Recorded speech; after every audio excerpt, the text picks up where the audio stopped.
How arrogant was Han Li when he successfully advanced to the late nascent soul stage and returned to the chaotic star sea? What ultimately became of figures like Ancestor Ji Yin, who had hunted him down in the past? Suffice it to say, after knowing Han Li for hundreds of years, this was the first time everyone had seen him so unyielding and domineering. Back in the day, when Han Li first arrived at the chaotic star sea, he was merely a low-level cultivator at the Foundation establishment stage. To evade Wang Chan's pursuit, he could only scrape by, hiding among the various islands. Even when going to retrieve a third-rate magical artifact, he had to do it secretly when no one was around, terrified of being noticed by any powerful cultivator. But this time was completely different. When that streak of cyan escape light tore through the skies of the chaotic star sea, the entire sea area trembled 3 times in response. By now, Han Li was no longer the insignificant nobody who could be manipulated at will. The first thing he did upon returning was neither to search for resources nor visit old friends. Instead, he went straight for Ancestor Ji Yin. The reason? Back in the Void Heavenly Palace, Ancestor Ji Yin had repeatedly tried to use Han Li as a stepping stone to advance his own cultivation. Now that Han Li was back, this old grudge was the first one he intended to settle. At that time,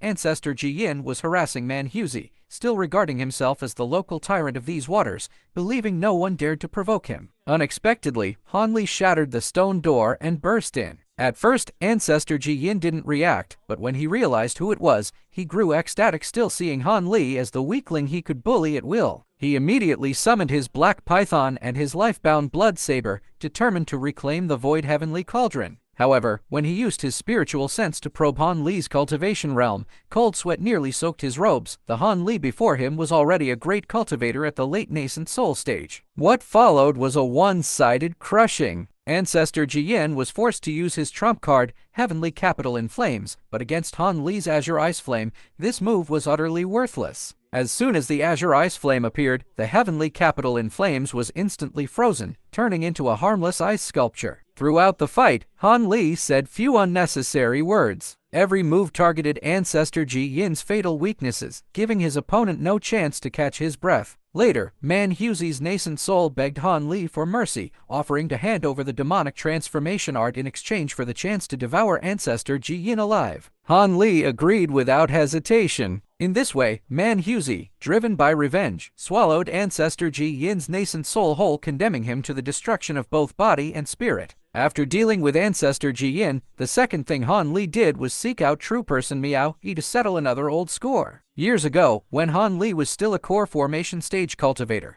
Xianxia had chased him for 3 whole days and nights, determined to steal the Void Heavenly Cauldron from him. If not for the extraordinary escape technique of his Wind Thunder Wings, Han Li would have long been killed. Yet true person Xianxia was truly unlucky. Hundreds of years earlier, Feng Shi had destroyed his physical body with a single palm strike. After barely managing to seize a new body and rebuild his cultivation to the early nascent soul stage, he thought he could once again run amok. But no sooner had he returned to Thunder Sky Island than Han Li arrived at his door. When Xianxia used his spiritual sense to detect Han Li's late nascent soul cultivation, his first reaction was to unleash his trump card attack, only for Han Li to deflect it with a casual wave of his hand. Fully aware of the gap in their strength, Xianxia turned and fled. But Han Li, as if to toy with him, let him run dozens of miles first before activating his Wind Thunder Wings and catching up in an instant. He punched through Xianxia's chest and trapped his nascent soul. This cat-and-mouse style of suppression was far more intimidating than killing him outright. Han Li settled his old grudge with Xianxia in the most effortless manner possible. After that, he used a soul-searching technique to extract all of Xianxia's secrets before finally destroying him. This was the consequence of offending Han Li, with no mercy shown. During his travels in the chaotic Star Sea,